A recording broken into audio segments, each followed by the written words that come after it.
The New Testament in a Year, with Psalms and Proverbs. Day 11, Mark 6, 30 to 56.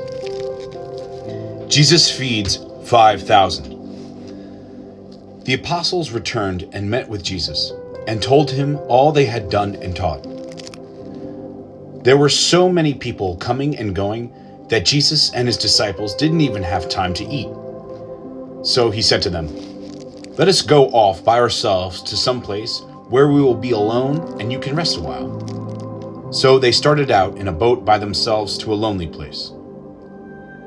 Many people, however, saw them leave and knew at once who they were. So they went from all the towns and ran ahead by land and arrived at the place ahead of Jesus and his disciples. When Jesus got out of the boat, he saw this large crowd, and his heart was filled with pity for them, because they were like sheep without a shepherd. So he began to teach them many things. When it was getting late, his disciples came to him and said, "It is already very late, and this is a lonely place. Send the people away and let them go to the nearby farms and villages in order to buy themselves something to eat. You yourselves give them something to eat." Jesus answered. They asked, "Do you want us to go and spend 200 silver coins on bread in order to feed them?" So Jesus asked them, "How much bread do you have? Go and see." When they found out, they told him, 5 loaves and also 2 fish. Jesus then told his disciples to make all the people divide into groups and sit down on the green grass. So the people sat down in rows, in groups of 100 and groups of 50. Then Jesus took the 5 loaves and the 2 fish, looked up to heaven, and gave thanks to God.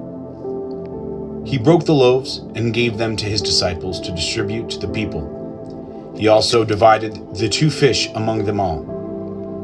Everyone ate and had enough. Then the disciples took up 12 baskets full of what was left of the bread and the fish. The number of men who were fed was 5,000.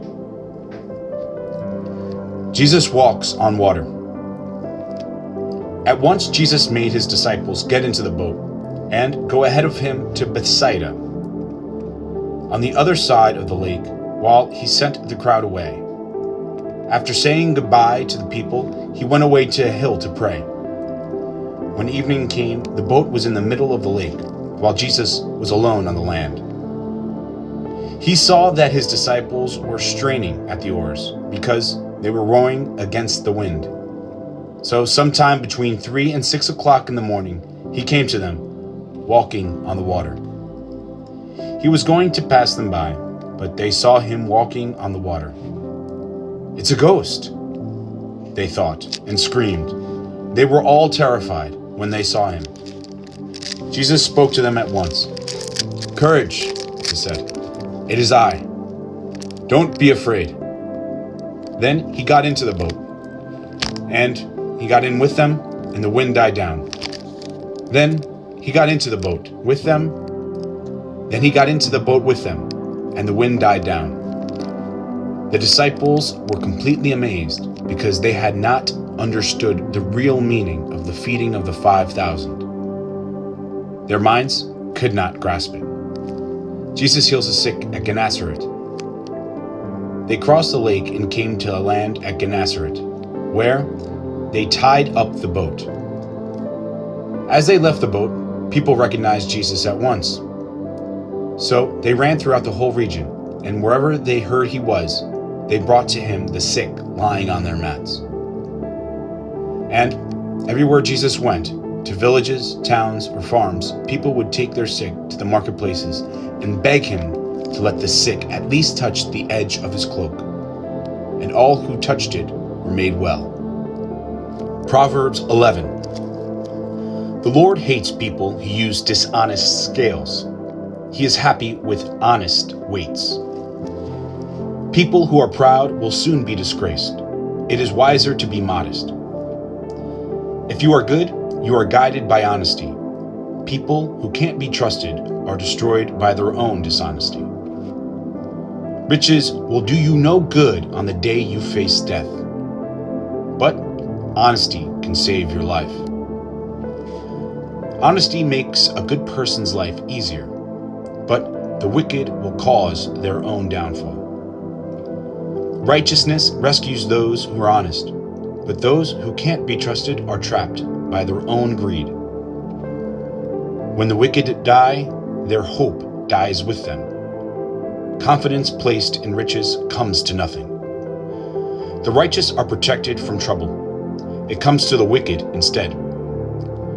You can be ruined by the talk of godless people, but the wisdom of the righteous can save you. A city is happy when honest people have good fortune, and there are joyful shouts when the wicked die. A city becomes great when the righteous give it their blessing, but a city is brought to ruin by the words of the wicked. It is foolish to speak scornfully of others. If you are smart, you will keep quiet. No one who gossips can be trusted with a secret, but you can put confidence in someone who is trustworthy. A nation will fall if it has no guidance. Many advisors mean security. If you promise to pay a stranger's debt, you will regret it. You are better off if you don't get involved. A gracious woman is respected, but a woman without virtue is a disgrace. Lazy people will never have money, but aggressive people will get rich. You do yourself a favor when you are kind. If you are cruel, you only hurt yourself. Wicked people do not really gain anything, but if you do what is right, you are certain to be rewarded. Anyone who is determined to do right will live, but anyone who insists on doing wrong will die. The Lord hates evil-minded people, but loves those who do right. You can be sure that evil people will be punished, but the righteous will escape. Beauty in a woman without good judgment is like a gold ring in a pig's snout. What good people want always results in good. When the wicked get what they want, everyone is angry. Some people spend their money freely and still grow richer. Others are cautious and yet grow poorer. Be generous, and you will be prosperous. Help others, and you will be helped. People curse someone who hoards grain, waiting for a higher price, but they praise the one who puts it up for sale. If your goals are good, you will be respected. But if you are looking for trouble, that is what you will get. Those who depend on their wealth will fall like the leaves of autumn, but the righteous will prosper like the leaves of summer. Those who bring trouble on their families will have nothing at the end. Foolish people will always be servants to the wise. Righteousness gives life, but violence takes it away. Those who are good are rewarded here on earth, so you can be sure that wicked and sinful people will be punished. Amen.